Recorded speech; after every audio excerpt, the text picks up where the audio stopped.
मनाली। एक लड़की यही कुछ 20 साल की होगी, गार्डन के बेंच में बैठी हुई, बेबी पिंक कलर का सूट पहने, 5 फुट 2 इंच हाइट, गोरा रंग, लंबे काले कमर तक बाल, बड़ी बड़ी भूरी प्यारी सी आंखें जो अपने अंदर ना जाने कितना दर्द छुपाए थी। बिना किसी मेकअप के वो लड़की बेहद सुंदर लग रही थी। दिखने में ना तो इतनी पतली या ना ही इतनी मोटी, पर हाँ थोड़ी गोलू मोलू सी थी। इतनी प्यारी और मासूम कि एक बार किसी की नजर पड़ जाए तो देखता ही रह जाए। वो लड़की अपने ही ख्यालों में गुम थी, तभी उस लड़की के आंख से एक बूंद आंसू का निकल उसके गालों से होते हुए नीचे गिर जाता है। उस लड़की की प्यारी प्यारी आंखों से आंसू लगातार गिरते जा रहे थे। तभी उसका फोन बजता है। वो फोन उठाती तो सामने से एक लड़की की आवाज आती है, इशिता दी, आप कितनी देर में घर आओगे, बहुत देर हो गई है। वो अपनी आवाज को नॉर्मल करते हुए कहती है, हाँ छोटी, मैं बस आ रही हूँ कुछ देर में, और फिर कॉल कट करके अपने आंसू पोंछ वो वहां से जाने लगती है। कि तभी उसे कुछ आवाज सुनाई देती है। वो उस तरफ देखती है तो कुछ काले कपड़े पहनने लंबे चौड़े आदमी एक जगह खड़े थे। वो खड़ी होती थोड़ा इधर उधर होते हुए देखती है, पर उसे कुछ दिखाई नहीं देता। बस कोई इंसान, किसी की आवाज आ रही थी, जैसे कोई बड़ी बेरहमी से किसी को मार रहा हो, और वो आदमी की चीखें उसको सुनाई दे रही है। वो हिम्मत कर उस तरफ जाती है और उन बॉडीगार्ड से देखने वाले आदमियों के बीच से निकलती हुई अंदर की तरफ जाती है। तो वो सामने का नजारा देख शौक ही हो जाती है।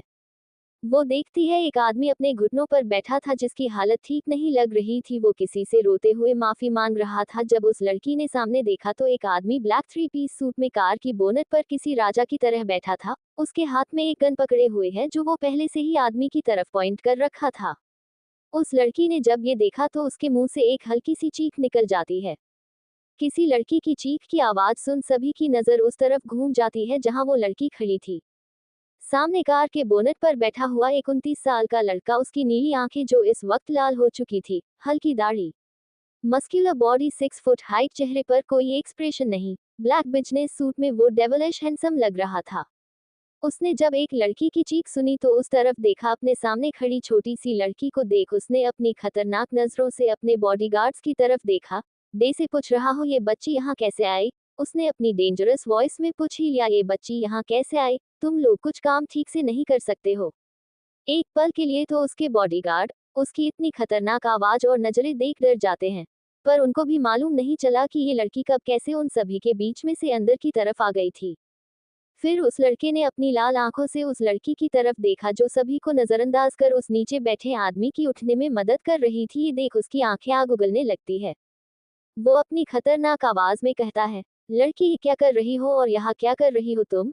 इशिता, जिसने उस आदमी को खड़ा कर लिया था, उसने उस तरफ गुस्से से देखा और बिना डरे कहती है, तुम क्या करने की कोशिश कर रहे हो? हाँ, इंसान हो या राक्षस, दया नाम की भी चीज नहीं तुम्हारे अंदर।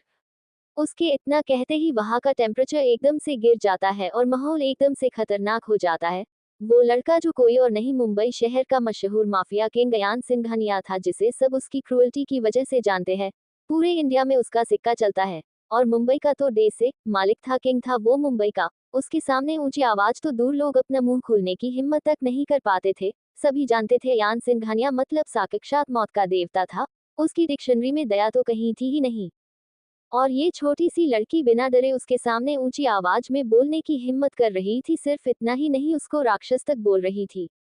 इतना काफी था अयान के गुस्से की हद पार करने के लिए। अयान कार की बोनट पर से खड़ा हो अपने सामने उस छोटी सी लड़की को अपनी लाल आंख से देखता है।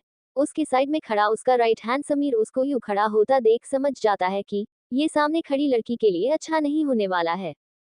अभी वो कुछ करता या कहता, तभी सभी के कानों में एक बार फिर अयान की आवाज आती है, जो गुस्से से कह रहा था, लड़की अभी इसी वक्त यहाँ से चली जाओ, वरना तुम्हारे लिए अच्छा नहीं होगा। इशिता उस आदमी को खड़ा कर कहती है, ठीक है, हम इन्हें लेके जा रहे हैं, और खबरदार जो इन्हें फिर से परेशान किया तो। अयान का चेहरा ये सून सख्त हो गया था। वो अपने सामने खड़ी छोटी सी जिद्दी लड़की को देख रहा था। पहले तो एक पल के लिए वो भी इशिता की खूबसूरती में खो गया था, पर जल्दी ही उसने खुद को संभाल लिया था। पर उसे यूएसए जिद करता देख और अपनी बात ना मानते देख उसका पारा अब हाई हो गया था। इशिता सहारा देके उस आदमी को ले जाने लगती है कि तभी वहां एक गोली चलती है और एकदम से सन्नाटा हो जाता है। गोली की आवाज सुन इशिता कांप जाती है और एक ही जगह रुक जाती है। उसके साइड में खड़ा आदमी जिसे वो सहारा देके ले जा रही थी, वो एकदम से गिर जाता है। वो जब उस तरफ देखती है तो उस आदमी के सीने से खून निकल रहा था। ये देख वो धीरे से पीछे पलट के देखती है, जहां उसे अयान अपने हाथ में गन लिए दिखता है। ये देख उसकी आंखों से आंसू गिरने लगते हैं। वो अपने सामने खड़े अयान को देख हकलाते हुए कहती है, ये क्या किया तुमने? एक इंसान की जान ले ली। वो अपने आंसुओं को पोंछते हुए गुस्से से अयान की तरफ बढ़ती है और उसके कॉलर को पकड़ उसे हिलाते हुए कहती है, ये क्या कर दिया तुमने? तुम अपने आप को क्या समझते हो? हाँ, तुमने एक इंसान की जान ले ली। तुम्हें क्या ये सब मजाक लग रहा है? खूनी हो तुम, खूनी। मैं सब कुछ पुलिस को बता दूंगी, समझे तुम? पहले तुमने उस बेचारे को इतना मारा, टॉर्चर किया और फिर इससे शांति नहीं मिली तो मार दिया। उसकी आंखों से लगातार आंसू बह रहे थे, उसके दिमाग में कुछ फ्लैशबैक चलने लगते हैं। अयान उस लड़की को अपना कॉलर पकड़ता देख इस वक्त गुस्से से जल रहा था। उसके सभी बॉडीगार्ड और समीर ये देख उस लड़की के लिए प्रार्थना करने लगते हैं, क्योंकि किसी की हिम्मत नहीं थी कि वो अयान से ऊंची आवाज में कुछ बोल भी दे, और इस लड़की ने तो एक ही दिन में ऊंची आवाज में बोला सो बोला, बल्कि सीधे अयान का कॉलर तक पकड़ लिया। अयान ने गुस्से से इशिता के हाथ अपने कॉलर से झटक देता है।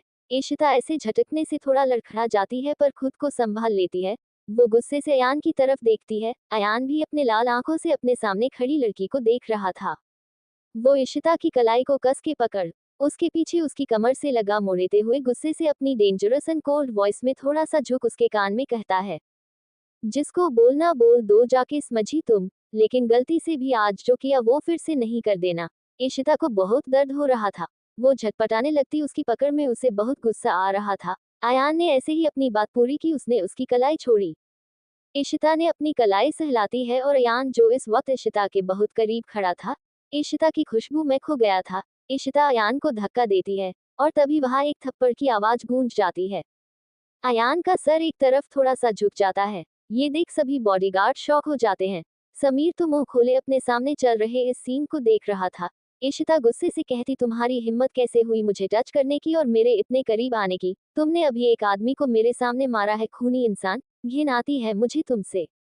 अयान, जिसकी आंखों में मानो खून उतर आया था, उसकी मुट्ठी कस गई थी, उसके हाथों की और माथे की नसें उबर आई थी।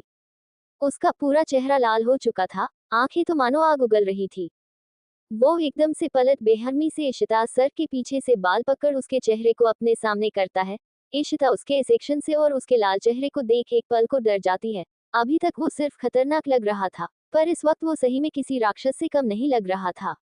वो उसके पकड़ से छुटने की कोशिश करती है, पर अयान ने उसके बालों को इतना कस के पकड़ा था कि इशिता का सर भनना चूका था। उसको आंखों से लगातार आंसू बह रहे थे, पर अयान को इससे कोई फर्क नहीं पड़ रहा था। वो गुस्से में अपनी एक एक शब्द को चबाते हुए अपनी बात पर जोर देते हुए कहता है कि तुम्हारी हिम्मत कैसे हुई मेरे को दी अयान सिंघानिया को थप्पड़ मारने की? किसी ने आज तक मुझसे ऊंची आवाज में बात तक नहीं की, और तुम लड़की, तुमने मुझ पर हाथ उठाया और क्या कहा था तुमने? जरा अपनी आखिरी बात को फिर कहना। ये सब उसने इतने गुस्से में कहा था कि उसकी बात सुन इशिता, जो उसकी पकड़ से छूटने की कोशिश कर रही थी, वो गुस्से से उसकी तरफ देख कहती है, यही तो गलती कर दी तुमने। जब शुरू में ही बदतमीजी शुरू की थी तभी किसी ने थप्पड़ मारा होता तो आज तुम इतने बदतमीज नहीं होते। और मैंने कहा था खूनी हो तुम, घिन आ रही तुम्हारे करीब खड़े होने से मुझे। दूर रहा।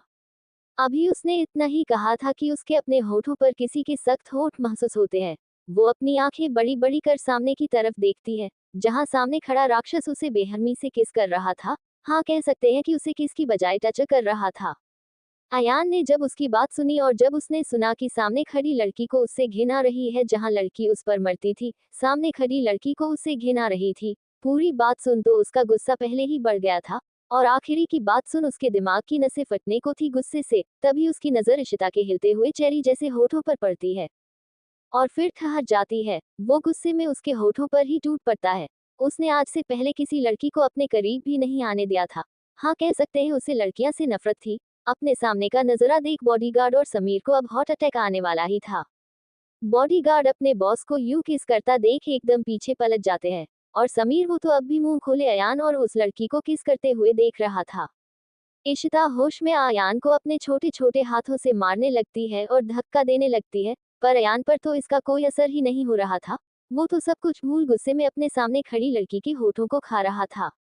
इशिता की आंखों से आंसू बह रहे थे। उसे याद आता है कि वो अपने दुख को कम करने के लिए गार्डन में आई थी। थोड़ा अकेला समय बिताने पर उसे पता नहीं था ये सब हो जाएगा। इशिता को अब सांस नहीं आ रही थी। वो अयान को धक्का देने लगती है, पर अयान तो अब तक उसके होठों में इतना खो गया था कि उसने जब देखा इशिता उससे छूटने की कोशिश कर रही थी तो उसने उसका हाथ पकड़ा, उसकी कमर से लगाया और फिर से बहुत ही पैशन के साथ किस करने लगता है।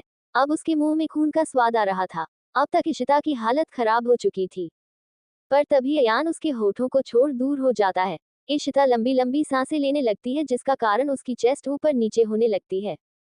वो अपनी आंखों में आंसू लिए गुस्से से अयान को देख रही थी। अयान अपने होठों पर जीत की मुस्कान के लिए अपने अंगूठे से अपने होठों पर लगा हुआ इशिता का खून पोंछ रहा था। तभी उसकी नजर इशिता के सीने पर जाती है, जो ऊपर नीचे हो रहा था। ये देख उसकी बॉडी में कुछ हलचल होने लगती है। इशिता गुस्से से उसको घूरने लगती है। यान भी जल्दी से अपनी नजर उसकी चेस्ट से हटा इशिता पर कर लेता है, जो गुस्से से उसको देख रही थी। इशिता गुस्से से एक बार अयान को थप्पड़ मारने को होती है कि अयान उसका हाथ बीच में ही पकड़ लेता है और उसके हाथ को पकड़ अपने करीब खींच उसके हाथ को पीठ से लगाते हुए अपनी कोल्ड वॉइस में कहता है, लगता है तुम्हें बिल्कुल डर नहीं है। अभी जो हुआ वो फिर हो सकता है, और तुम तो गलती फिर से करने जा रही थी। पहली बार तो आसानी से छोड़ा जा सकता है, अब की बार अगर तुमने गलती की तो इतना कह। वो इशिता को अपनी इंटेंस एंड डेंजरस नजरों से इशिता की आंखों में देखने लगता है। इशिता को उसकी कलाई में अब दर्द हो रहा था। उसे अपने सामने खड़े राक्षस को देख अब और भी ज्यादा गुस्सा आ रहा था। अयान की नजर एक बार फिर इशिता के होठों पर टिक जाती है, जो उसे किस करने की वजह से इस वक्त थोड़े सुजे हुए और लाल दिख रहे थे। वो एक बार फिर से इशिता के होठों को अपने होठों के साथ मिला देता है और उसे पैशन के साथ किस करने लगता है। इशिता ने शुरू में उससे छूटने की कोशिश की, लेकिन आखिरी में वो हार मान गई और शांत हो गई थी। उसकी आंखों से लगातार आंसू बह रहे थे। उसकी आंखों के सामने एक लड़के की शक्ल आ रही थी। वो अपनी आंखें कसके बंद कर लेती। इस बार अयान उसे टच नहीं कर रहा था, वो डीपली उसको किस कर रहा था, जैसे उसकी जिंदगी उस पर निर्भर थी। कुछ देर बाद जब इशिता को सांस लेने में दिक्कत होती है तो अयान उसको छोड़ देता है। इशिता गहरी सांस लेने लगती और अपना सर नीचे झुका लेती है। अयान थोड़ा सा झुक उसके कान में कहता है, अब घिन नहीं आएगी बेबी, और आगे से सोच समझ के मेरे रास्ते में आना, क्योंकि मुझे बिल्कुल पसंद नहीं कोई मेरे से ऊंची आवाज में बात तक करे। और तुम्हारे हाथ तो मेरे शर्ट की कॉलर से होते हुए मेरे गाल तक पहुंच गए थे। क्या पता इस बार तो इतने में छोड़ा अगली बार। और वो अपनी बात अधूरा छोड़ देता है। वो थोड़ा पीछे हो जाता है और अपने राइट हैंड यानी कि समीर को कुछ इशारा करता है और सीधे जा गाड़ी में बैठ जाता है। समीर तो अयान का ये बिहेवियर देख उससे सवाल करना चाहता था, पर वो कर नहीं सकता था, इसीलिए अपने बॉस का इशारा समझ सभी बॉडीगार्ड्स को कुछ इंस्ट्रक्शंस देता है। इशिता अब भी भूत बनी एक ही जगह पर अपना सर झुकाए खड़ी थी। समीर को उसको देख दया आ जाती है। बेचारी लड़की ने एक ही दिन में कितना कुछ सह लिया था। वो उसका थोड़ा पास जाके कहता है, मैडम क्या आपको कहीं छोड़ दूं? इशिता के कानों में जू तक ना लगे। वो बेसुध सी कह दी थी, दे से उसके शरीर में जान ही नहीं बची हो अब। समीर ने थोड़ा तेज बोला, जिससे इशिता एकदम से चौंक के उसकी तरफ देखती है। ये सब गाड़ी में बैठा अयान अपनी आंखों में बिना कोई एक्सप्रेशन लिए देख रहा था। इशिता समीर की तरफ कंफ्यूजन से देखती है, क्योंकि उसे तो समीर की बात सुन ही नहीं पाई थी। समीर कहता है, मैम आपको कहीं छोड़ दूं? इशिता उसे देख अपना सर जल्दी से ना में हिला देती है और एक नज़र अपने सामने खड़ी कार के ब्लैक मिरर को देखती है, जहां अयान था, पर कार के शीशे काले होने की वजह से अंदर का कुछ नहीं दिख सकता था, पर अंदर से बाहर का साफ देखा जा सकता था। इधर अयान ने जब इशिता की आंसू भरी आंखें देखी तो पता नहीं क्यों उसे अपने अंदर कुछ टूटता हुआ महसूस हुआ। इशिता ने एक नज़र उस काले शीशे वाली का विंडो को देखा और फिर जल्दी से अपना मुंह फेर वहां से तुरंत ही भाग गई। अयान ने भी ये देखा, पर उसने ज्यादा ध्यान नहीं दिया इसके ऊपर। इधर बाहर खड़े समीर को तो समझ ही नहीं आया कि हुआ क्या एकदम से इशिता के ऐसे भगने से, पर उसे अंदाजा था जो कुछ भी इशिता के साथ हुआ वो गलत था। थोड़ी ही देर में बॉडीगार्ड्स ने सब कुछ गार्डन में पहले जैसा कर दिया था। उस आदमी की लाश को भी काम में रख दिया था ठिकाने लगाने को। समीर भी जल्दी से ड्राइविंग सीट पर बैठकर कार स्टार्ट करता है। कार के अंदर अयान अपनी आंखें लैपटॉप पर गिराए बैठा था और उसकी उंगली लैपटॉप के कीबोर्ड पर जल्दी जल्दी चल रही थी। वो अपने दिमाग से सब निकाल के अपने काम में बिजी हो गया था। उसके चेहरे पर इस वक्त भी कोई एक्सप्रेशन नहीं था। इधर इशिता रोते हुए बेसुध सी रोड पर भागे जा रही थी। उसे नहीं मालूम था कि उसे जाना कहाँ है। वो बस भागे जा रही थी। उसकी आंखों से लगातार आंसू बह रहे थे। वो बेरहमी से उनको पोंछ रही थी अपने हाथों से और भागे जा रही थी। तभी वो एकदम से गिर जाती है और उसके कोहनी पर खरोंच लग जाती है। वो रोड पर बैठकर ही फुट फुट रोने लगती है। अभी वो रो ही रही है, फिर वहां से भागने लगती है। इशिता रोते हुए भागी जा रही थी, तभी उसका पैर पत्थर पर लगता है और वो गिर जाती है।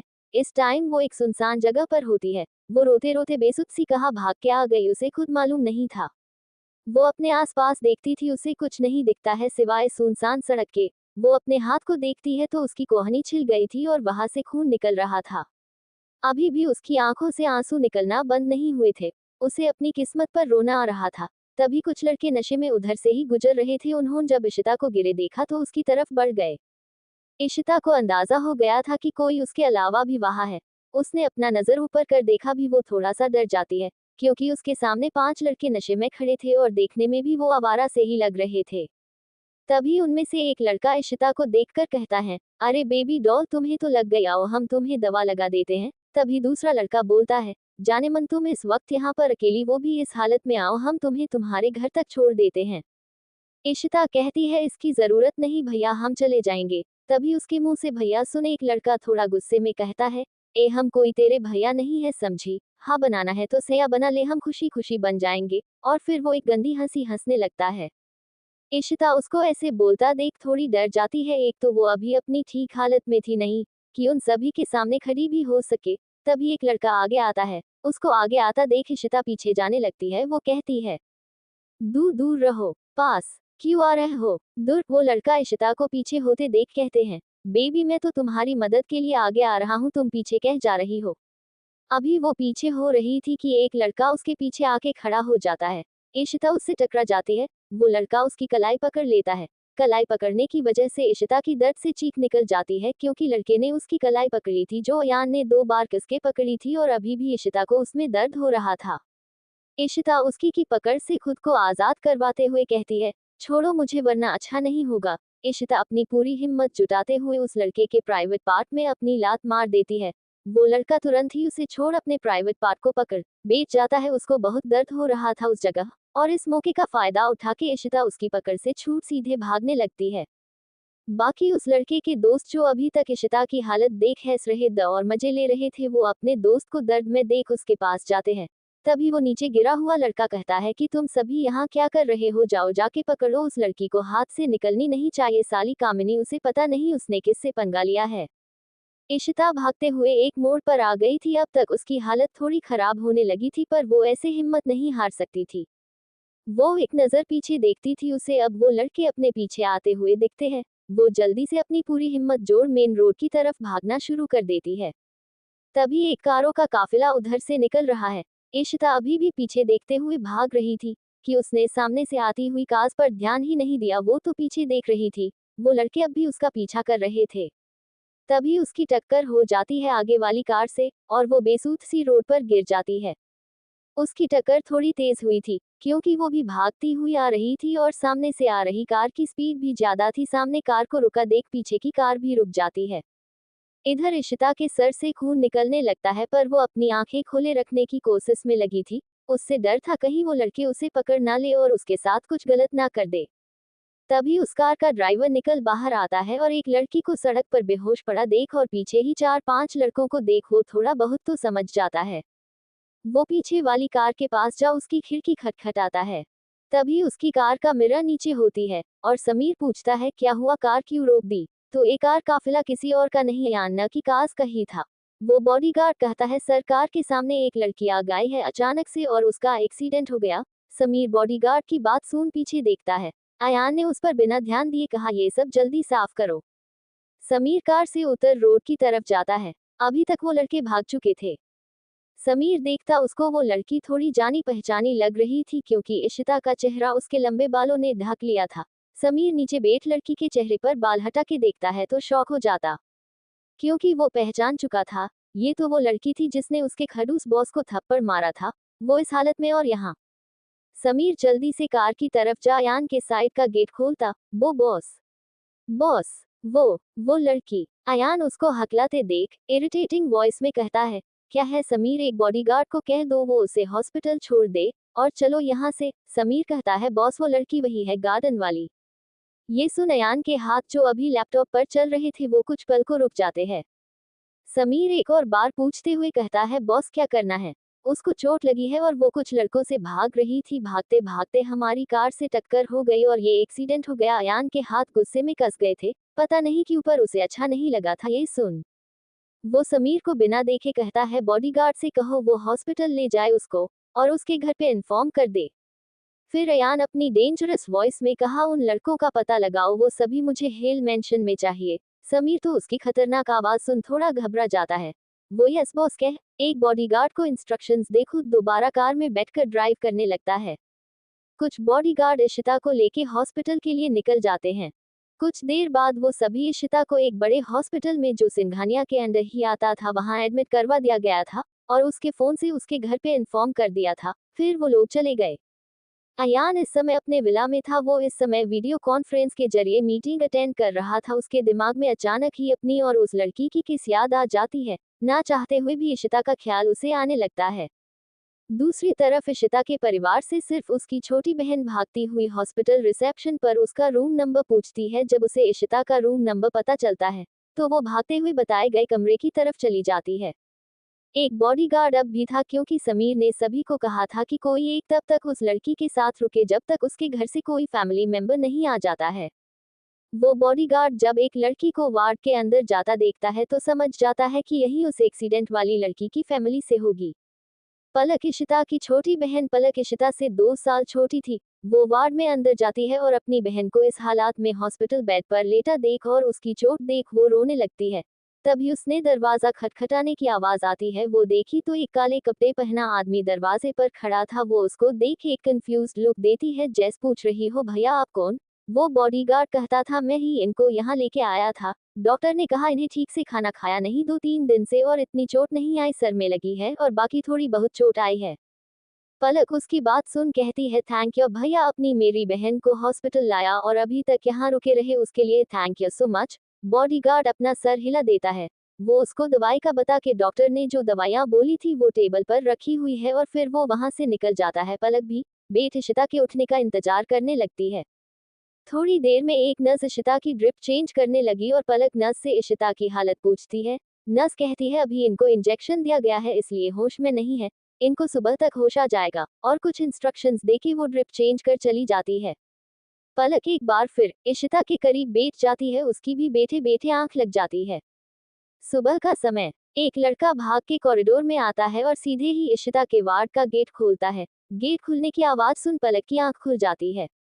पलक उस लड़के का चेहरा देख कहती है ऋषभ जीजू आप यहाँ। ऋषभ अंदर आके फिकर जताते हुआ पूछता है पलक ये इशिता को क्या हुआ। मैं आज सुबह जब घर गया तब मुझे पता चला ये सब। पलक कहती है जीजू वो दी का एक्सीडेंट हो गया और वो उसको सब बता देती है। ऋषभ कहता है कोई बात नहीं पलक तुम शांत हो जाओ रोना बंद करो। तभी धीरे धीरे इशिता को होश आने लगता है। वो अपनी धीरे धीरे आंखें खोलती है तो उसको सब धुंधला धुंधला सा दिख रहा था। उसे दिख रहा था कि उसके सामने एक लड़की और लड़का है जो उसे जाने पहचाने लग रहे थे। वो 2-3 बार अपनी पलकें झपकती है जिससे उसको साफ दिखने लगे होता भी कुछ ऐसा ही है। उसको सामने खड़े लोग दिखने लगते हैं। उसकी तरफ पलक की पीठ थी और ऋषभ का चेहरा था। वो ऋषभ का चेहरा देख कुछ कहने की कोशिश करती पर उसका गला सूखा था जिसका कारण उसकी आवाज ही नहीं निकल रही थी गले से। पलक कुछ एहसास होते ही पीछे पलट देखती है कि इशिता को होश आ गया है और वो उठ के बैठने की कोशिश कर रही है। पलक जल्दी से इशिता के पास जा पूछती है दी आप ठीक हो ना। ये सब कैसे हुआ दी आपको कहीं दर्द हो रहा। वो सब कुछ एक ही बार में वो भी बिना सांस में बोल जाती है। इशिता उसको सिर्फ अपना सर हिला के जवाब देती है। वो अपनी छोटी बहन को अपनी इतनी चिंता करता देख थोड़ी इमोशनल हो जाती है। तभी वो हिम्मत कर कहती है पानी ली। इशिता की बात समझ पलक जल्दी से उसको बिस्तर पर पहले आराम से बिठाती है तकिए लगा देती है जिससे इशिता को कोई परेशानी ना हो। ऋषभ अभी चुपचाप कमरे में खड़ा था। उसने अभी तक कुछ भी नहीं कहा था। उसकी नजर इशिता पर थी सिर्फ। पलक साइड टेबल से ग्लास उठा इशिता को अपने ही हाथों से पानी पिलाती है। पानी पीने के बाद इशिता को ऐसा लगता है उसे एक नया जीवन मिल गया हो। पलक पानी का गिलास रख उसका हाथ पकड़ बैठ जाती है। पलक कहती है ये सब आपकी ये हालत कैसी हुई दी। पलक भी इस वक्त ऋषभ के बारे में भूल चुकी थी। पलक का सवाल सुन इशिता के आंखों के सामने कल का सारा नजारा उसके आंखों के सामने आ जाता है। वो सब एक बार फिर याद इशिता की आंखों में पानी आ गया था। वो खुद को संभालते हुए कहती है कि कुछ नहीं छोटी हम ठीक है बस रोड से जा रहे थे और सामने से आ रही कार से छोटा सा एक्सीडेंट हो गया था। पलक इशिता की बात सुन उसको डांटते हुई कहती दी आप क्या छोटी बच्ची है 4 साल की बच्ची भी ठीक से चल लेगा पर पता नहीं आपका ध्यान कहाँ रहता है। आप देखकर नहीं चल सकते थे। अगर कुछ बड़ा हो जाता तो आपको बिल्कुल भी मेरी फिक्र नहीं है ना आप। अभी वो इतना कहती है कि इशिता उसको रोकते हुए कहती है, बस भी कर, छोटी बड़ी मैं हूं या तू तू तो मुझे ऐसे डांट रही है जैसे ये छोटा नहीं, ना जाने कितना बड़ा एक्सीडेंट हो गया हो। पलक उसकी बात सुन गुस्से से कहती है, दी। इशिता उसके गाल खींचते हुए कहती है, अच्छा बाबा सॉरी, अब ध्यान रखूंगी, अब मान जा मेरी रसगुल्ला। तभी पलक का ध्यान ऋषभ पर जाता है, जो कब से ना जाने खड़ा उन दोनों को ही देख रहा है। पलक कहती है, अरे जीजू आप ऐसे खड़े क्यों हैं? आप बैठिए ना। उसकी बात सुन इशिता की नजर भी ऋषभ पर चली जाती है। उसको देखते ही एक दर्द की झलक इशिता की आंखों से आ गुजर गई थी। ऋषभ पलक की तरफ देख कहता है, पलक तुम घर जाके फ्रेश होके आ जाओ, तब तक मैं हूँ तुम्हारी दी के पास। पलक ने कहा, नहीं जीजू इसकी जरूरत नहीं, मैं दी के पास ही रुकती हूँ। ऋषभ कहता है, पलक रात से तुम यहीं हो, बताया मुझे छोटी माँ ने, तुम एक बार जाके फ्रेश होके घर से आ जाओ और कुछ हल्का फुल्का और हेल्दी खाने के लिए भी ले आना इशिता के लिए। पलक एक नजर इशिता की तरफ देखती है और अपना सर हाँ मैं हिला वार्ड से निकल जाती है। उसे ठीक नहीं लग रहा था, उसने इशिता और ऋषभ के बीच पर उसने ज्यादा ध्यान नहीं दिया। उसने सोचा ये उन दोनों की आपस की बात है, हो सकता है झगड़ा हुआ हो, इसलिए वो एक बार इशिता के गले लग जल्दी आएगी कहते हुए निकल जाती है। उसके निकलते ही इशिता, जिसकी आंखें जो इस वक्त तक नर्म थी वो एकदम ठंडी हो जाती है। वो घूर के ऋषभ की तरफ देखती है और अपनी ठंडी आवाज में पूछती है, तुम यहाँ क्यों आए हो, ये देखने में मर गई या जिंदा हूँ? ऋषभ मेहरा, उम्र 24 साल, दिखने में हैंडसम था पर अयान के मुकाबले में कुछ नहीं था, पर फिर भी एक अच्छी खासी पर्सनालिटी का मालिक और इशिता का मंगेतर था। ऋषभ इशिता के ही कॉलेज में था। ऋषभ एक अच्छी खासी अमीर फैमिली से बिलोंग करता था। ऋषभ इशिता से सीनियर था कॉलेज में। उसे इशिता जब कॉलेज में आई तब से ही पसंद आ गई थी। इशिता की मासूमियत और सादगी उसे बहुत पसंद आ गई थी। फिर बहुत मनाने के बाद 1 साल बाद इशिता ने भी ऋषभ को हाँ कर दी थी। तब से वो दोनों रिलेशनशिप में आ गए थे। इशिता का सवाल सुन ऋषभ कहता है, ये तुम क्या कह रही हो, मैं भला ऐसा सोच सकता हूँ कि तुम्हें कुछ हो जाए? अरे मैंने तो तुमसे प्यार। अभी वो इतना ही बोल पाया था कि इशिता की जोर की आवाज उसे सुनाई देती थी। इशिता कहती है, just shut up Rishabh Mehra, shut up, अपने मुंह से वो शब्द बोलना भी मत जिसका मतलब तक तुम्हें नहीं मालूम है। इतना कहते ही उसकी आंखों में आंसू आ जाते हैं। इशिता की सांस फूलने लगती है। इशिता की ऐसी हालत देख ऋषभ आगे बढ़ता पर इशिता उसे हाथ दिखा रोक देती है। वो ऋषभ की ओर देखती हुई कहती है, खबरदार जो मेरे करीब भी आए ऋषभ मेहरा। मैंने तुमसे सच्चा प्यार किया और तुमने क्या डॉट डॉट डॉट क्या किया? हा, मजाक बना के रख दिया। इशिता की आंखें भर आई थी, उसका चेहरा गुस्सा और रोने की वजह से लाल हो चुका था। वो कहती है, ऋषभ तुमने मुझे धोखा दिया है। तुमने मुझे धोखा दिया है ऋषभ मेहरा।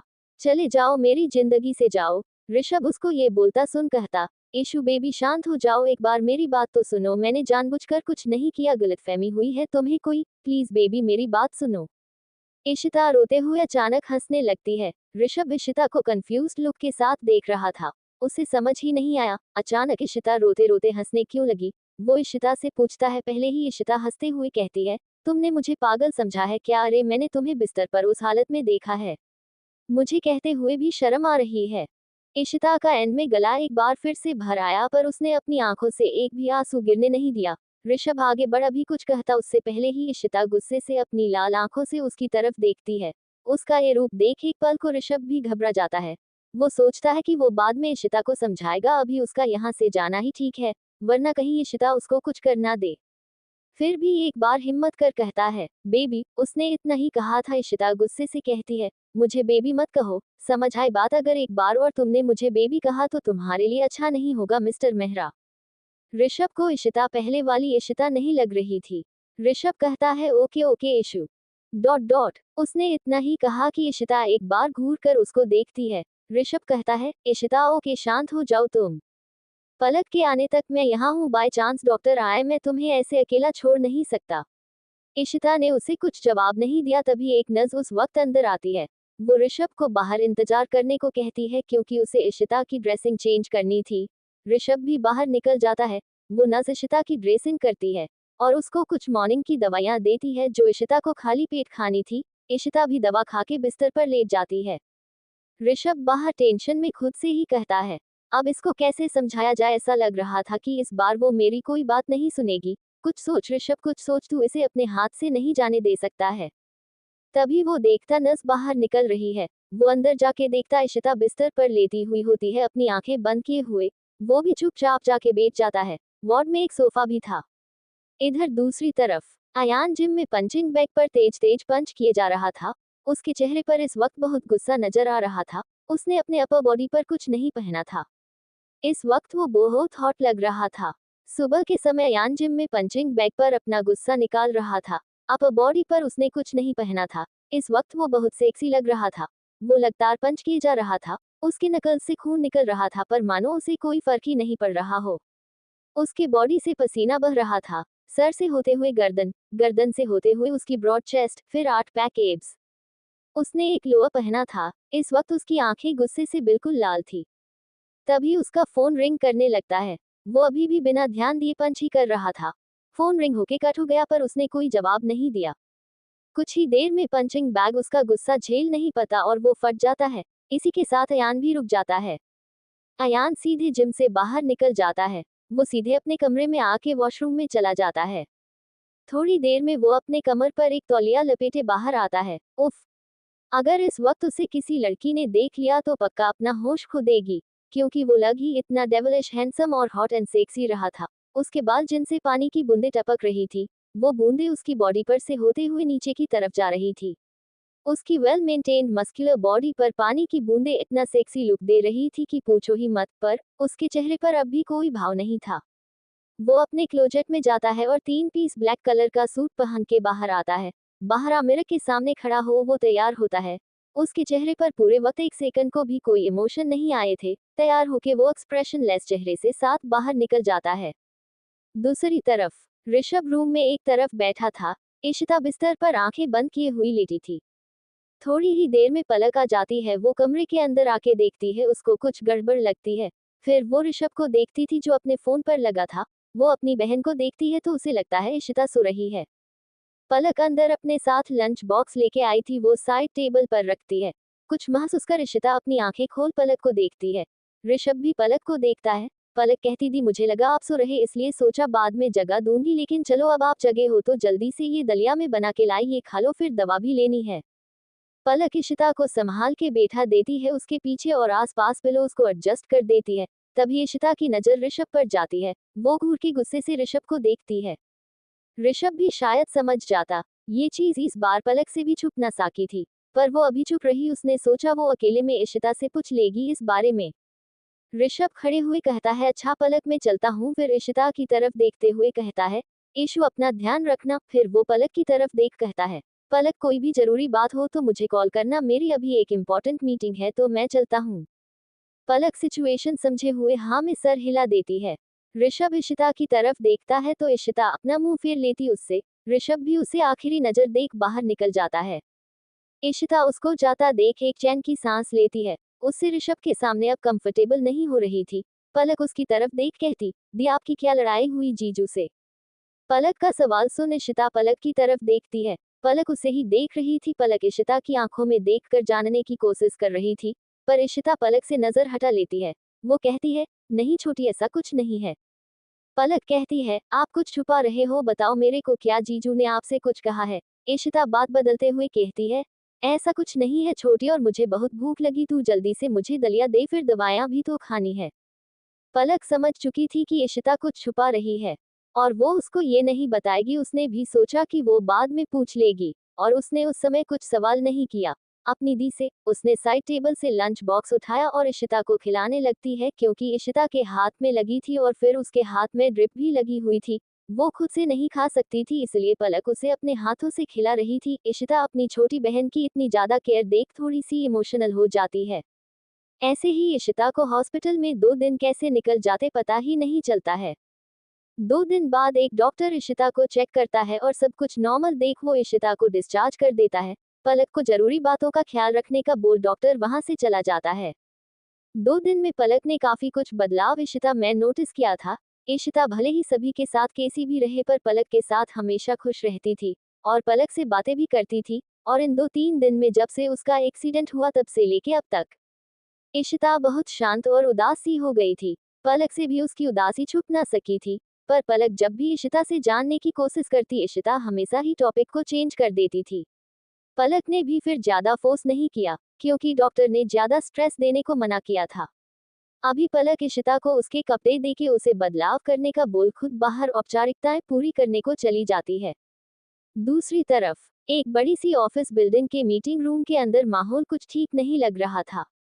ये ऑफिस था अयान सिंघानिया का, जो उसने खुद अपने दम पर खड़ा किया था। अयान हेड चेयर पर, जो कि सीईओ की थी, उस पर बैठा हुआ था और सभी डिपार्टमेंट के हेड्स के साथ आज उनकी मंथली रिपोर्ट चेक कर रहा था। इस वक्त भी वो बहुत गुस्से में था। सुबह से अब तक उसने 8 एम्प्लॉइज को रेजिग्नेशन लेटर पकड़ा दिया था। बाकी सभी लोग आज अयान के गुस्से से डर रहे थे। यही हाल मीटिंग रूम में था। उसने सभी फाइलें देखी, सबकी रिपोर्ट देखी और एक या दो को छोड़ उसने सभी की फाइल उठा फेंक दी। समीर भी था, पर उससे आदत सी हो गई थी। अयान का गुस्सा झेलते झेलते, पर ऐसा नहीं था कि उससे डर नहीं लग रहा था। अयान रोज ही ऐसे ही गुस्से में रहता था, पर ऐसा बहुत कम होता था जब उसका गुस्सा कंट्रोल से बाहर हो जाता था। जब भी हुआ ऐसा होता था, तब तब किसी की शामत आई थी। अयान चिल्लाते हुए गुस्से से कहता है, तुम लोगों को मैं इसलिए सैलरी देता हूँ जिससे तुम सभी आलसी बन जाओ। एक काम क्यों नहीं करते तुम सभी, क्यों ना एक ब्रेक ले लो। उसकी बात सुन सभी बुरी तरह डर रहे थे। अयान कहता है, 2 घंटे हैं तुम सभी के पास, अगर मुझे सभी रिपोर्ट 2 घंटे में मेरे टेबल पर नहीं मिली तो रिपोर्ट की जगह तुम सभी का रेजिग्नेशन लेटर मेरे टेबल पर होना चाहिए। और इतना कह एक बार सभी को अपनी खतरनाक आंखों से घूर के देखता है। फिर समीर से कहता है, सभी की रिपोर्ट 2 घंटे बाद चाहिए और जिसकी नहीं मिले उसको रेजिग्नेशन लेटर दे देना, और अगर ऐसा नहीं होता तो तुम अपना रेजिग्नेशन लेटर दे देना। समीर उसकी बात सुन डर जाता, पर अपने आप को जल्द से जल्द संभालते हुए कहता है, यस बॉस। अयान एक बार फिर सभी को घूरते हुए देखता है और कहता, अभी तक यहीं बैठे क्या कर रहे हो तुम लोगों का टाइम कब का शुरू हो चुका है। 1 घंटा 50 मिनट है तुम सभी के पास अब। और इतना कहकर ही वो सीधे मीटिंग रूम से बाहर निकल जाता है। वो सीधे अपनी प्राइवेट लिफ्ट में जाके ग्राउंड फ्लोर का बटन दबाता है। समीर जल्दी से भागते हुए उसके पीछे आता है। ये लिफ्ट सिर्फ अयान और समीर के लिए थी, समीर के लिए भी सिर्फ तब जब अयान के साथ हो, वरना उसे भी इजाजत नहीं थी। अयान कहता है, मिस्टर वर्मा वाली डील का क्या हाल है। समीर, बॉस मिस्टर वर्मा आपसे एक बार पर्सनली मिलना चाहते हैं। अयान उसकी बात सुन कहता है, ठीक है मीटिंग फिक्स करो मिस्टर वर्मा के साथ। तभी लिफ्ट ग्राउंड फ्लोर पर रुक जाती है। अयान अपने एक अलग ही रुतबे के साथ चलता है, एग्जिट गेट की तरफ जाता है। ग्राउंड फ्लोर पर सभी एम्प्लॉइज अयान को देख खड़े हो अपना सर झुका लेते हैं। अयान बिना किसी की तरफ देखे सीधे एग्जिट गेट से बाहर निकल जाता है। समीर भी उसके पीछे पीछे जाता है। बाहर उसका ड्राइवर पहले ही कार निकाल चुका था और एक बॉडीगार्ड आके जल्दी से कार का गेट खोलता था। अयान राजा की तरह चलते हुए सीधे कार में बैठ जाता है। समीर भी जल्दी से पैसेंजर सीट पर बैठ जाता है। ड्राइव अभी कार स्टार्ट कर वहां से निकल जाता है। उसके साथ बॉडीगार्ड्स की कारें भी उसकी कार के आगे पीछे निकल जाती है। अयान कार में अपने लैपटॉप पर काम कर रहा था, तभी उसकी कार एक सिग्नल पर रुकती है। अयान का फोन बजने लगता है। वो फोन पिक कर बात करते हुए विंडो के बाहर देखने लगता है। दूसरी तरफ इशिता को लेके पलक हॉस्पिटल से निकलती है। वो लोग एक ऑटो में बैठ हॉस्पिटल से घर के लिए निकल जाते हैं। ऑटो बीच रास्ते में ही रुक जाता है। पलक पूछती, क्या हुआ भैया। ऑटो वाला कहता है, मैम लगता है कि कुछ खराबी आ गई है। पलक कुछ कहती, इससे पहले इशिता कहती है, इट्स ओके भैया, हम दूसरा ऑटो ले लेंगे। पलक इशिता की तरफ देखती है तो इशिता उसको उतरने का इशारा करती है। पलक भी ऑटो से उतरती है और ऑटो वाले को वहां तक के पैसे देके इशिता के साथ रोड के साइड में खड़ी हो जाती है। अभी वो लोग दूसरे ऑटो को रोकते कि इससे पहले एक छोटा सा गरीब लड़का जिसके कपड़े सब फटे हुए थे, वो वहां आता है और कहता है, दीदी बहुत भूख लगी है, परसों से कुछ नहीं खाया। पलक और इशिता उसके बच्चे को देखती है। वो यही कोई 7-8 साल का होगा और उसके कपड़े बहुत गंदे हो रखे थे। उसकी शकल देख मालूम चल रहा था कि उसने हकीकत में कुछ नहीं खाया है कुछ दिनों से। पलक और इशिता को उस लड़के को देख तरस आता है। इशिता पलक को कुछ इशारा करती है। पलक भी अपना सर हिला देती और अपने पर्स में से पैसा निकालती और इशिता को दे देती है। इशिता की ज्यादातर चोट ठीक हो चुकी थी, बस सर पे अब भी पट्टी लगी थी। इशिता अपने घुटनों पर बैठ उस लड़के को पैसे दे देती है। वो लड़का बहुत खुश हो जाता है। वो जल्दी से खुशी से इशिता को धन्यवाद कहता है तो इशिता भी उसे देखकर मुस्कुराती है। वो लड़का कहता है, दीदी आप बहुत अच्छी हो।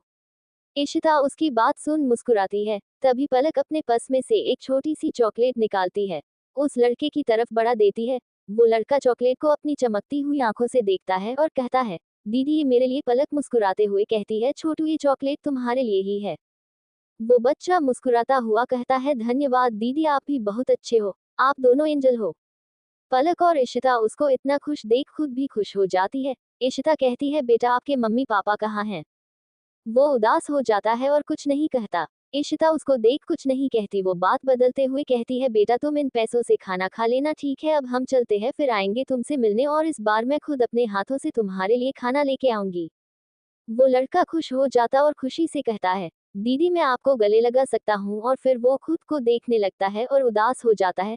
इशिता को उसको ऐसे देख अच्छा नहीं लगता, वो तुरंत ही उसको कस के गले लगा लेती है। वो बच्चा भी खुश हो जाता है और पलक ये देख खुश हो रही होती है। दो जोड़ी आंखें इशिता के चेहरे पर कब से टिकी हुई थी। वो आंखें बिल्कुल ठंडी थी पर उनमें एक अनजाने से इमोशंस थे। ये किसी और की नहीं, अयान की थी। उसकी गाड़ियों का काफिला सिग्नल पर रुका हुआ था। वो फोन पर बात करते हुए जब बाहर देखता है तो उसकी नजर सड़क किनारे खड़ी एक जानी पहचानी लड़की पर जाती है। वो कोई और नहीं इशिता होती है। यान बिना पल के झपकाए इशिता को देखने लगता है। उसे अपने और इशिता के बीच हुई किस याद आ जाती है। और फिर इशिता की हालत, पहली बार उसने इशिता को स्माइल करते हुए देखा था। वो अयान के लिए बिल्कुल अनजान थी, उसे तो अब तक इशिता का नाम तक नहीं पता था। अयान इशिता को मुस्कुराता देख उसकी मुस्कुराहट में ही खो जाता है। तभी ड्राइवर उसकी कार का सिग्नल ग्रीन होने की वजह से आगे बढ़ा देता है। और अयान का खूबसूरत नजारा जो उसे अच्छा लग रहा था, पता नहीं क्यों उसे खुद भी नहीं पता था, वो उसकी आंखों से ओझल हो जाता है। अयान एकदम से ड्राइवर की तरफ घूर के देखता है। दूसरी तरफ इशिता को अपने ऊपर किसी की नजरें महसूस होती है तो वो इधर उधर देखती है पर उसे कोई नहीं दिखता है। वो बच्चा अब जा चुका था। पलक उसको देखते हुए कहती है, दीदी कहाँ खोई हुई हो, चलो हमें चलना चाहिए अब। जब ड्राइवर की नजर अयान पर जाती है वो अपने आप को ऐसे घूरता देख हड़बड़ा जाता है और नजर चुरा लेता है और अपनी ड्राइविंग करने लगता। उसके माथे से पसीना निकलने लग गया था।